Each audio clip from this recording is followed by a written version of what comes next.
None of the top contenders have put anything on the table to show they can fight theft of public property. So far, none. Even if we were to give it the benefit of doubt and say Ruto's bottom-up model is a good one, it will succeed. Let's say.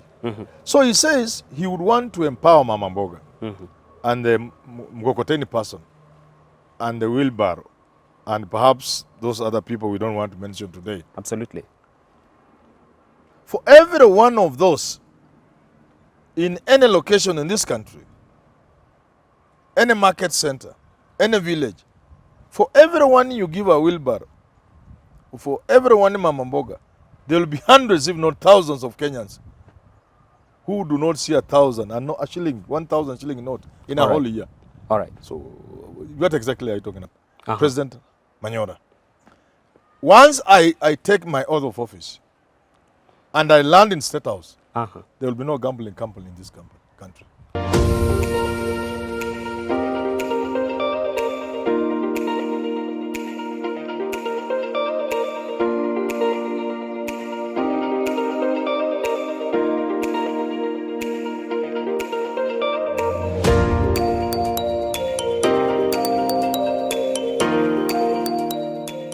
And you're just in time for yet another edition of Business Glide here on Herman Manyora channel. My name is Richard Mwenja. Now, over the last 6 months, the unbearable state of the Kenyan economy has pushed an additional 700,000 Kenyans to sign up for short-term borrowing from digital lenders. Now, these loans are not only quickly accessible, but on the flip side, they come with their negative side of it. And this is the exorbitant interest rates that are charged on them and making sure that in the long run they become too expensive for the ordinary Kenyans. Now, not only are Kenyans depending on these loans to get by instead of depending on savings, they are also heavy into gambling as a nation and to sleepwalk into national disaster. But who is to blame? The fiscal regulator, our political class, or the central government at large? And now, how do we navigate past this dark cloud? And last but not least, is our political class selling false hope with regard to this issue to majority of the citizens? To bring this conversation home, I'm joined by renowned public scholar Herman Manyora. Sir, welcome on set. Thank you, Judge. All right. Earlier this week, I was having a conversation with a chief executive officer at one of the leading companies in Kenya, telecom companies, and he's saying that we should blame service providers for offering Kenyans short-term solutions in a bid to meet their basic needs. And instead, we should blame our leaders for not improving living standards of Kenyans. Do you subscribe to his argument? Well, yes and no. Yes, because leaders must make life bearable for the people. They must create conditions that make people generate at least survival revenues. Create jobs, the work of leadership, create the right environment for investors who then create jobs and so on and so forth. But the regulators also are a part of this. The service providers are also part of this country. And they know, just like gambling companies, they want to make money because they are exploiting a situation that Kenyans find themselves in. All right. So I think it's a yes and no answer. All right.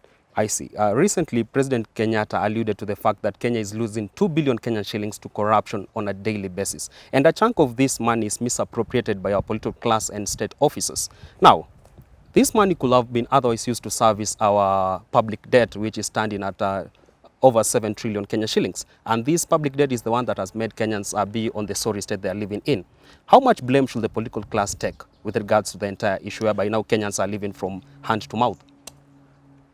The success or otherwise of any nation, of any organization, really is on the leadership.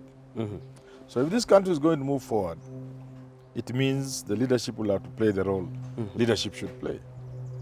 If there is embezzlement, the theft of public property, that then means life is unbearable for Kenyans, it can't go anything in another direction. You just take it squarely and to land at the foot of the leadership of the country. All right. Yeah. Do you see the next administration that will take over from 2022 being a corruption-free administration, judging by how things are right now in our economy? So far, nothing to excite me. Because we would have known by now. None of the top contenders have put anything on the table to show they can fight theft of public property. So far, none. Yes. All right. With regards to Kenyans heavily relying on gambling and short-term borrowing from digital lenders, we saw Deputy President William Ruto say that should he clinch the top seat come 2022, he will do away with things such as Fuliza, Shylocks, and the exorbitant interest rate charged by some of these regulated and unregulated mobile lenders. Now, part of this is constituted under his bottom-up model that has been rubbished by majority of economists out here. Do you believe that that's the way to go with regards to empowering Kenyans and just making them have a sustainable and predictable financial system other than now depending solely on loans just to get by instead of savings? You know, the people who are giving these short-term loans, Fulizas and these telecom service providers and the other people who have joined them, they know the situation. They're simply exploiting the situation. If you're a man looking for money, you go for where the money is. They know Kenyans are desperate. Kenyans will, and the Kenyans is not just a question of even income. It's a question of unrealistic expenses they must go into. Schools are overcharged. Everybody's overcharging. Hospitals are overcharging. So Kenyans are desperate. They know that, for example, that man will come for 20,000 to take care of the child who is unwell because the public health services have collapsed. You know? They'll come and take 5,000 shillings to go and pay for some levy or the other in schools because the ministry is not in charge, is not in control. School heads are charging left, right, where they want to charge. Today, the best example is Kakamega High School. After the fire, a very sad incident. They want parents to pay, children to pay almost 9,000 shillings, almost 10,000 shillings. Absolutely. So, because Kenyans are desperate, then that desperation is what people are building on and exploiting them. All right. But you see, I say they have not put something on the table. Somebody will tell me, as the president of the country, I will not allow Kenya to become a gambling nation. Manyora, President Manyora. Once I take my oath of office and I land in State House, there will be no gambling company in this country. What about the unregulated digital lenders? There? Unregulated digital lenders which are charging exorbitant interest rates. I will sit down with the central bank. But even before you go for those ones, how much do banks in this country steal from the public? You try getting a loan. You see banks talking of the profits. They are, even these big companies, they are making those who make profits. Yeah. Look at how they're exploiting the people. Even telephone providers. They make huge profits. And through exploitations. All right, Look at the banks, for example. Look at the charges in the bank. They cannot levy these charges anywhere else in the world. So even before you go for these other fellows, yeah, true. Why don't you start with the central bank and tell them to rein in on banks and have realistic interest rates as it were today? You are the economist, I'm not one. True. It is not possible for you to borrow in this country and go into business. You won't pay it. You won't pay it. All right.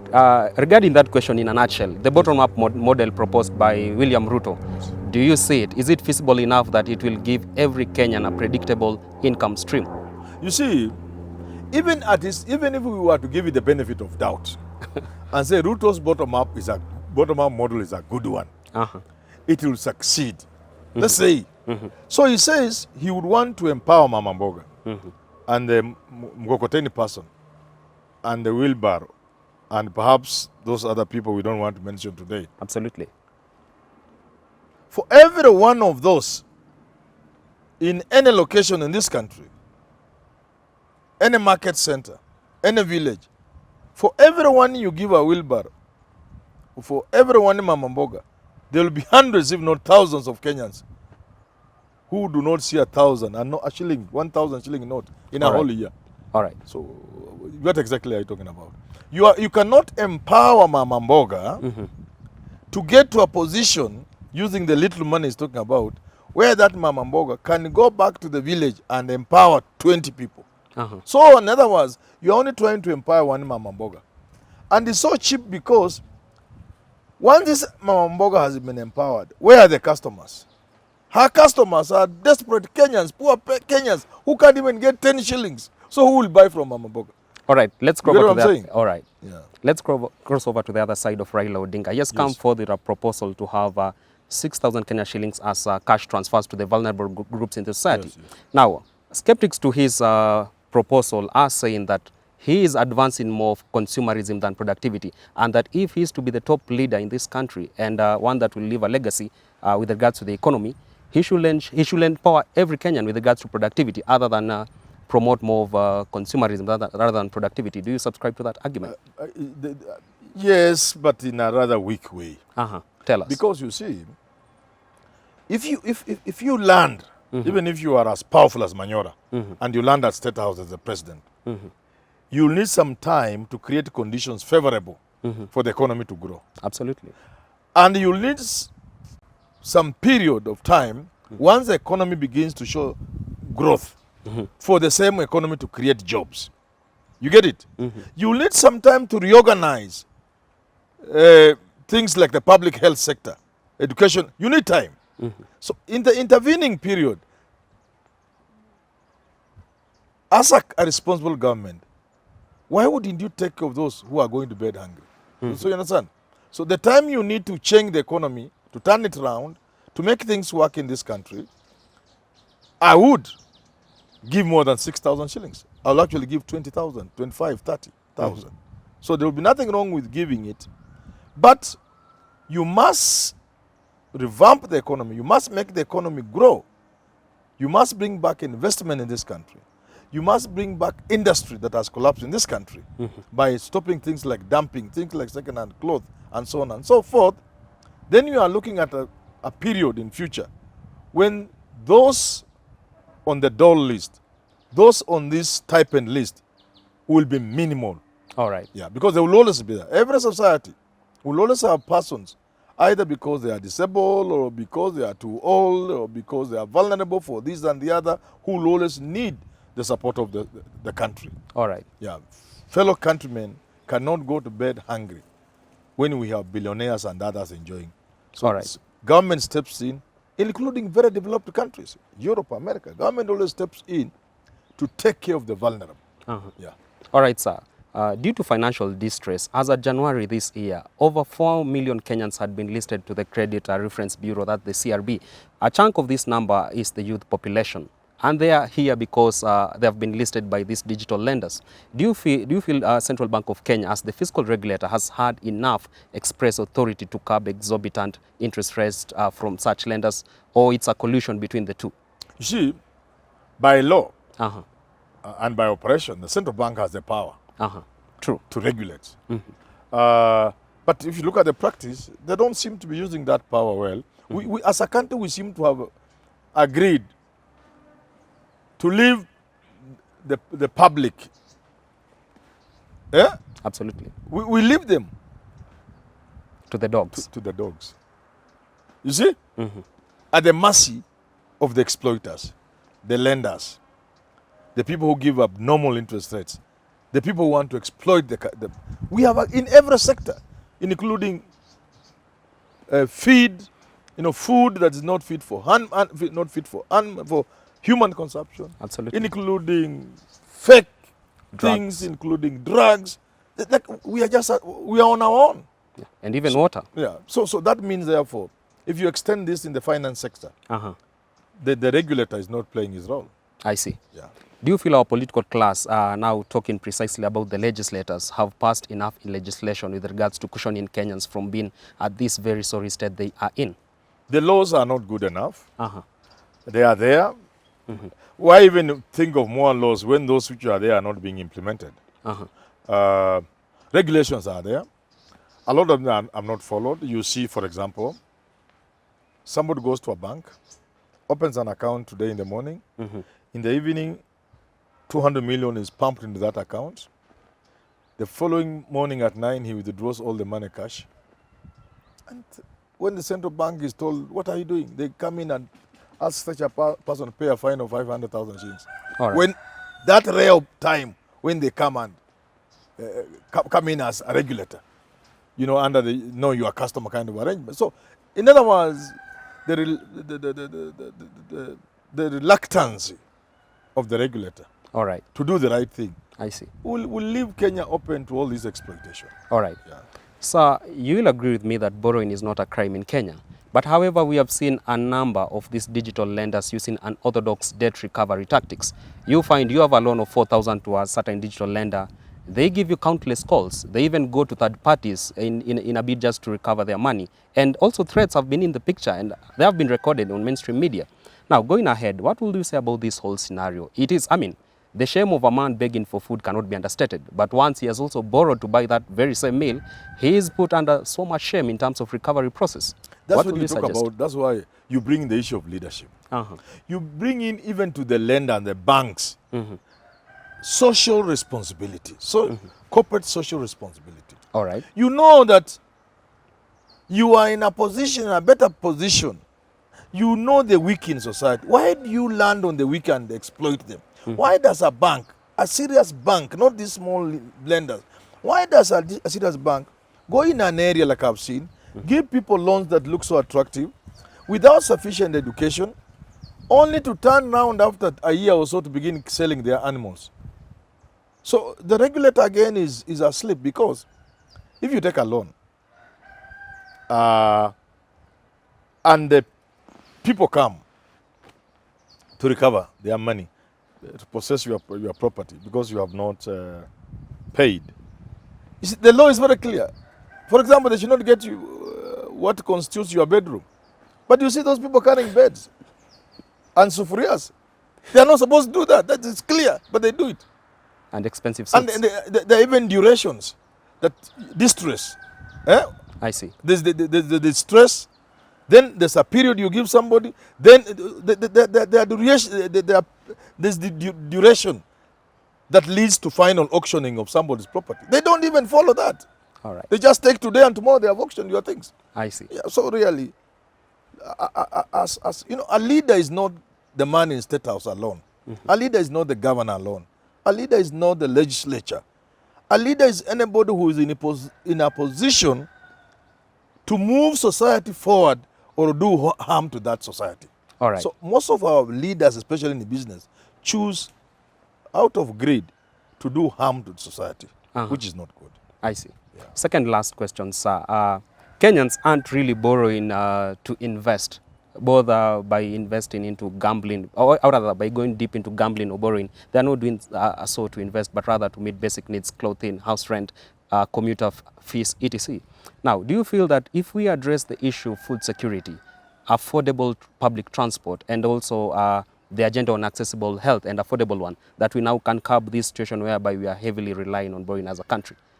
You know, borrowing is an indicator of many things.